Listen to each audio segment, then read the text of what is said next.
রবিবার গিয়েছিলাম হায়দ্রাবাদ লুলু মল।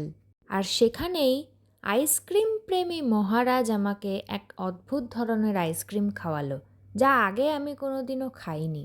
আইসক্রিমটা খেতে যত না ভালো ছিল, তার থেকে বানানোর পদ্ধতিটা বেশ অভিনব ছিল। দেখে হয়তো বুঝতে পারছেন, এটি হলো রোলড আইসক্রিম।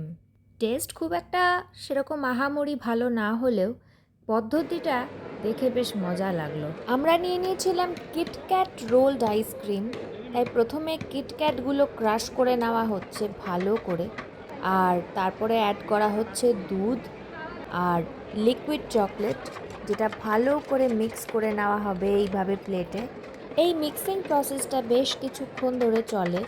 তারপর এই মিক্সচারটা সুন্দর করে ছড়িয়ে নেওয়া হয় এই আইস প্লেটের ওপরে, যার কিছুক্ষণের মধ্যেই এই মিক্সচারটা সলিড হয়ে যায়।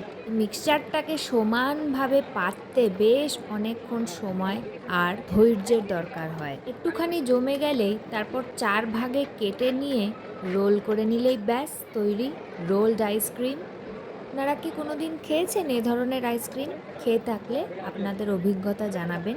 লাস্টে গার্নিশ করা হচ্ছে লিকুইড চকলেট আর সুগার ক্যান্ডি বলস দিয়ে।